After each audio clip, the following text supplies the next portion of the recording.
சிங்காசனத்திலே வீற்றிருக்கிற சர்வ வல்லமையுள்ள தேவனுக்கு மகிமை உண்டாவதாக.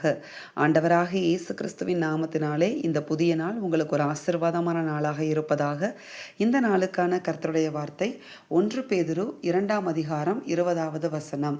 நீங்கள் குற்றம் செய்து அடிக்கப்படும் போது பொறுமையோடே சகித்தால் அதனாலே என்ன கீர்த்தியுண்டு? நீங்கள் நன்மை செய்து பாடுபடும் போது பொறுமையோடே சகித்தால் அதுவே தேவனுக்கு முன்பாக பிரீதியாயிருக்கும். ஆமேன்.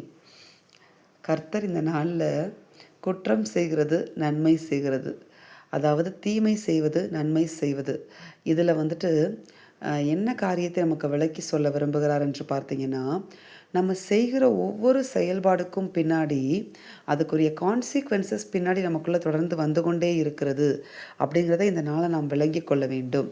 அதாவது நம்ம எந்த விதையை விதைக்கிறோமோ அந்த விதைக்கான செடியை தான் நம்மளால் என்ன செய்ய முடியும், தோட்டத்திலையா இருக்கட்டும் இல்லை அந்த தொட்டிலையா இருக்கட்டும் நம்மளால் பார்க்க முடியும். ஆமேன். அதே போல தான் நம்ம எந்த விதையை, அதாவது நன்மை தீமை இது ரெண்டுமே விதையை போல இருக்கிறது. நம்ம எதை விதைக்கிறோமோ அதை தான் என்ன செய்வோம், வாழ்க்கையில் அறுப்போம். அந்த அறுக்கிறது தான் நம்ம கான்சிக்வன்சஸ் அப்படின்னு சொல்லி நம்ம சொல்லுகிறோம். அப்போ நம்ம செய்கிற ஒவ்வொரு செயல்பாடுகளுக்கும் பின்னாடி அதனுடைய பின் விளைவுகள் ஒன்று வந்து கொண்டே தான் இருக்கிறது. நன்மை செய்தால் நன்மையை அறுப்போம் நிச்சயமாக.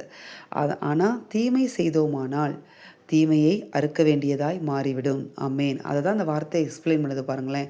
நீங்கள் குற்றம் செய்து அடிக்கப்படும் போது பொறுமையோடே சகித்தால், அதாவது நம்ம ஒரு குற்றம் செஞ்சிடுறோம், செஞ்சதுக்காக நம்மளுக்கு ஒரு தண்டனை வருகிறது, அடிக்கப்படுகிறோம் அப்படின்னா அதை பொறுமையோடு நம்ம சகிச்சுக்கிட்டோம்னா அதனால் எந்த ஒரு புகழ்ச்சியுமே கிடையாதுன்னு ஆண்டவர் சொல்லுகிறார். ஏனென்றால் நம்ம செஞ்ச குற்றத்துக்கான பின்விளைவு என்ன செய்கிறோம், நம்ம அனுபவிக்கிறோம்.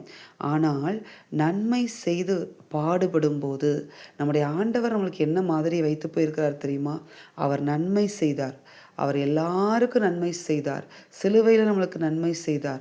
அவ்வளோ நன்மை செய்த நிமித்தமாக அவர் பாடுகள் பட்டார். அப்படி பாடுபடும் போது நம்ம அதை பொறுமையோடே சகித்தோமானால், நீங்கள் ஒருத்தருக்கு நன்மை செஞ்சிடறீங்க, நன்மை செஞ்சது நிமித்தமாக ஒரு பாடு உங்களுக்கு வந்துடுது, அந்த பாடை நீங்கள் பொறுமையோடே சகித்தீங்கன்னா அது தேவனுக்கு முன்பதாக பிரியமாக இருக்கும் என்று கர்த்தர் சொல்லுகிறார். ஏன்னா அது கர்த்தர் நடந்த பாதை. அந்த நன்மைக்குரிய பலனை கர்த்தர் உங்களுக்கு நிச்சயமாக அறுவடை செய்ய வைப்பார். ஆனால் நீங்கள் நன்மை செய்கிறதுனால சில பாடுகள் உங்களுக்கு வந்துடுது அப்படின்னா அந்த பாடுகளை பொறுமையோடு நீங்கள் சகிக்கணும் அப்படின்னும் தேவன் விரும்புகிறார். ஏனென்றால் கர்த்தர் என்ன நம்மளுக்கு மாதிரியை வைத்து போயிருக்கிறார், அவர் நன்மை செய்தார், நன்மை செய்து பாடுபட்டார், அந்த பாடுகளை அவர் பொறுமையோடே சகித்தார். அதனால் ஒருவேளை நீங்கள் நன்மை செய்தது நிமித்தமாக இப்பொழுது பாடுகளுடைய கடந்து போய் கொண்டு இருக்கலாம். அந்த பாடுகளை பொறுமையோடு சகிங்க. கர்த்தருக்கு எப்படி பிதாவாகிய தேவனால் மகிமை உண்டானதோ, இயேசு கிறிஸ்துவுக்கு அவர் அந்த மகிமையை கொடுத்தாரோ, அதே போல அவரோடே கூட பாடுபட்டால் அவரோடே கூட மகிமையை கண்டிப்பாக நம்ம என்ன செய்வோம், சுதந்திரிப்போம். அதனால் பாடுபடுவதை பொறுமையோடு சகித்துக் கொள்வீர்களானால் உங்களுக்கு நிச்சயமாக கர்த்தர் உங்களை மகிமைப்படுத்துகிற நாட்களும் வருகிறது என்று கர்த்தர் சொல்லுகிறார். அதனால் நன்மையை தொடர்ந்து விதைத்து கொண்டே இருப்போம். பாடுகள் வந்தாலும் நன்மை செய்து கொண்டே இருப்போம். அந்த நன்மைக்கான பலன் நாம் செய்த மனிதர்களிடத்திலிருந்து வருமோ இல்லையோ, நிச்சயமாக அதை பார்த்து உங்கள் இருதயத்தை கவனித்து கொண்டிருக்கிற, அதை கணக்கில் வைத்திருக்கிற தேவனிடத்திலிருந்து நிச்சயமாக உங்களுக்கு நன்மை பலனாக வரும், மகிமை பலனாக வரும், மேன்மை பலனாக வரும். நிச்சயமாக கர்த்தர் உங்களை ஆசீர்வதிப்பார். ஆமேன். நாம் ஜெபிப்போமா? எங்கள் அன்பின் பரலோக பிதாவே, நீர் கொடுத்த இந்த வார்த்தைகளுக்காய் உமக்கு நன்றியப்பா. இந்த வார்த்தைகளின்படியே தகப்பனே, ஆண்டவரே, நாங்கள் தொடர்ந்து நன்மை செய்து உமக்குள்ள ஓட எங்களுக்கு உதவி செய்வீராக.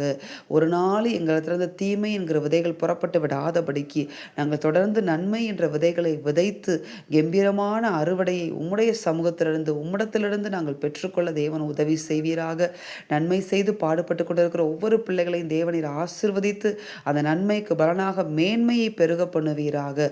உம்முடைய மகிமையை பிள்ளைகளுடைய வாழ்க்கையில் கட்டளையிடுவீராக.